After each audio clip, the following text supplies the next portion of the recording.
We live in a horizontal world, but we crave being in the vertical world. It's the vertical world where we are connected to higher self, to the divine, to the integration of ourselves and the unknown. This is the piece that we, in our horizontal world, we tend to construct it such that we know pretty much what's going to happen. And we don't leave a lot of window for the unknown or for unpredictability. But in the vertical world, most of it is unknown for us because it's out of the concrete. The vertical world holds the potential for, I'm going to use the term because we use it a lot, but I want to talk about it, for enlightenment. And in my understanding of enlightenment, there are many different ways of looking at it, but it's really a shift from our physical identification to a spiritual identification. And what is encased in that or included in that will depend on your tradition and depend on your own belief system. But definitely for everyone, it's a shift away from the embodiment and the physical identification as who we are. Not that we aren't embracing the life in physicality and enjoying it and tending to it and doing what has to be done, but the shift away from identifying who we are by our physical attributes and how we physically offer ourselves into the world. And the letting go of that physical identification, which we have acquired through culture, family, society, ego, our own mindset of what it means to be in this world has limited us. Letting go of that creates a spaciousness. And it creates a possibility for us to be in the truth of who we are. And I mean truth with a capital T. So we have an existence, an aspect, an essence that is truly who we are. And that's a capital T. And then we have all of the things that identify us that are also true. It's true that we are many of those identifying factors, but they are with a small t, because that's not the fullness and the truth of who we are in the entirety. It's just a piece of us, one piece. And for us to move into having a relationship with the truth of us with the capital T is our aim. This is where we're trying to go, to let go of, not to let go of having a life of small aspects and duties and responsibilities, but to not identify, because when we identify with these aspects and qualities, we get caught up in how it is that we are able to contribute to them. So now we start judging ourselves. I'm not a good mother because I lost my patience, or I'm not a good worker because whatever. We start having judgments because we have a preconceived notion of how living out that quality relationship responsibility should look. And this may be self-imposed. It may not even be family or society. It could be both or all, but it is often self-imposed. And so this is our responsibility to move beyond that and to allow ourselves to have a relationship with those aspects that doesn't get trapped or hijacked.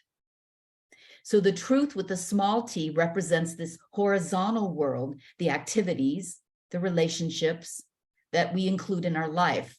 It's just not the fullness of who we are. It is very much an identifying responsibility and quality that we carry, because it's true. If you're a mother or a sister or a wife or a worker or whatever, a teacher, those are qualities. They're just not the fullness of you. And if we allow ourselves to get trapped in that, we will live a life that is actually not as dimensional as we want to be. Enlightenment also, as we move in a vertical way to integrate into the unknown, we start to recognize that we're a part of the whole, not separate from. And this is one of the basic tenets of our maturity in our spiritual development as we move from me to we. That until that happens, we're still caught in identifying who we are. These small shifts from this physical identification to the spiritual identification come in some ways through what we will say is our dharma or our purpose. And I get a lot of questions from women who say, I'm looking for what it is that I'm meant to do. I have all of these other responsibilities as a mother and a wife and a work person and a community participant and all these things, but I'm not certain that any one of those is actually my dharma or my purpose. How do I know what my purpose is? Each individual has a unique expression into the world that is their contribution. And the way that we hear that, or we connect with that knowingness, with what our piece is, generally we look at it having a title. So what I can do is, and it'll be something we can give like attributes to, we can define it. It's very, very easily defined. But the truth is that most of us, what we offer into the world in the larger part of us is not definable. It's an essence, it's a fragrance. It's not a thing. It's a beingness, not a doingness.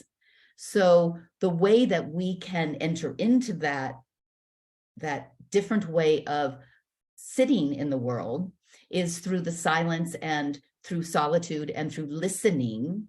This is why we talk so much about meditating and chanting and gazing at the candle and pranayama and all of the things that we do, because we're trying to establish a more consistent connection with silence and solitude, or stillness within us, so that we can hear that resonance that is part of who we are, that really relates to our essence and how we show up in the world, not as a task, as a beingness. You showing up at an event or for your family, sure, you do a lot of things to make something successful, whether it's a gathering or an event, you have tasks associated with it. But where your impact becomes most influential is in the subtlety of you just being present.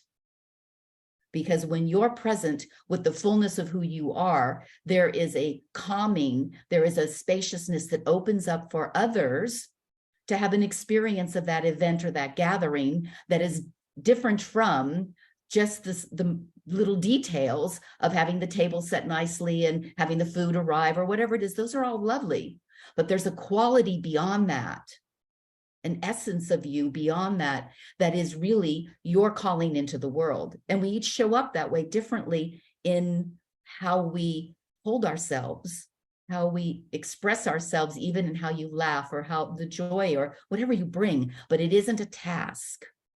It isn't a task. The titles and the language that we give when people say, what do I do? You know, who am I in the world? Mothering and social activism and beauty in every form, whatever art form people contribute in, communication, technology, hospitality, teaching. These are all fabulous ways that we channel what we can do into the world. The one of those that we show up the most with our essence and our quality of solitude and sweetness is mothering. We do a lot to mother, but we all know as mothers that it's not so much what we do, but how we are being with our children has more impact than all of the doing of organizing the lunches and the events and all the things. Those are great. But there's another layer that's more important and has a quality that's different. One of the things that we learn as we start on this vertical path instead of the horizontal path is that we understand that there's no one task or one responsibility or one label that is more important than another, that they're just constructs of language. And that if we're showing up 100% to whatever it is that we're doing, that's the important thing. That it's not more important to have a job someplace where you're the ways that we measure in this society often of whether or not we have primacy or more importance in an activity or a label is through money, prestige, and power. But when we start looking at those values and measurement being about essence and fragrance, rather than money, prestige, and power, we start to have a different relationship with how we are. The art of playing on the playground of life is about showing up 100% in that fullness of who you are and not just the doingness of you. Until we separate the doingness from the beingness, we will do more because we can calibrate it and we can recognize it and we can check it off and see that we've done it. So it settles us in a way that we think we're showing up more fully. It's very elusive. Doing is very elusive. Doing begets more doing. It doesn't make you slow down, it makes you add more. We have to consciously slow down the amount of doing we are contributing and actually bring ourselves into the situations in a different way. The great guru and saint, Ramana Maharishi, he is the architect of the question, who am I? And he explored through all of his teachings the stripping away of labels and attachments to the physical body in lieu of no words to identify or limit our truest self. I am nobody instead of I am somebody.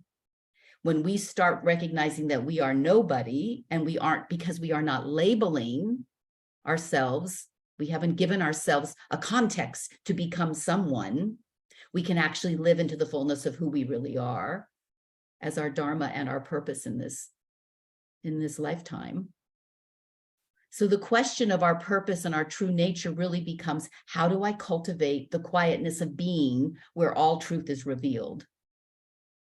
How do we sink into our no selves while still performing in the very physical world we inhabit? We're here. It's beautiful. The way that we do that is we soften our beliefs about how we should be. We stop identifying concretely with a specific expression. So if we stop labeling ourselves and saying that a mother behaves this way, or a wife behaves this way, or a teacher behaves this way, if we stop limiting ourselves in that and then criticizing ourselves when we don't live into some set of criteria that we have set up, when we soften our beliefs about how we should be, we have an opportunity to live more fully into who we really are.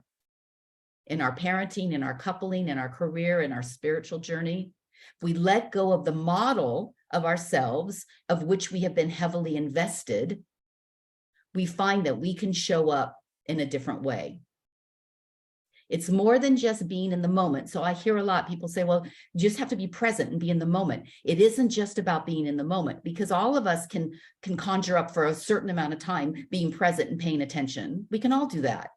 It's about bringing our essence and our fragrance to that moment. That's wholly different than just corralling yourself and saying, okay, I'm present. I see what's happening. I'm here. I'm listening. That's very different than pulling up this essence from inside of yourself and delivering it silently into the gathering, into the space. It's not a doing, it's a being. In this place of fullness and wholeness, we emerge free from restrictive judgments, fears, contradictions.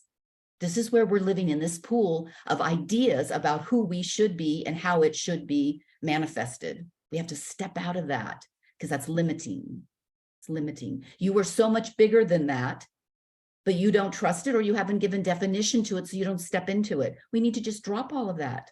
We have to drop it. There's a freedom or a lightness of being, a subtle power that emerges.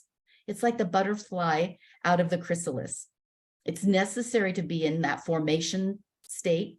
We have to have the time. This is why we do all these practices and disciplines and gathering. It's part of our formation stage. But we eventually have to step out into that, into the butterfly that we are, and allow ourselves to fly.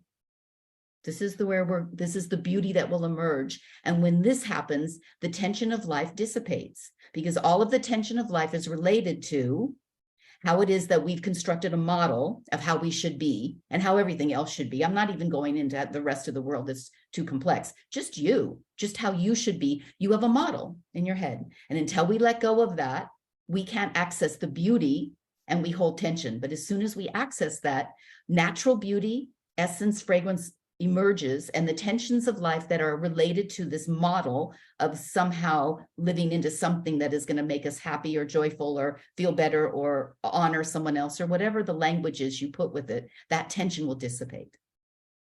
So this week, spend the time that you are available to these practices to not try to be present and notice, what am I smelling, seeing, doing, to just sinking into this juiciness of who you are and just sitting. in an event, just sit for a moment, let it ooze out of you. Don't make it a construct, just let it be, because you are that juiciness.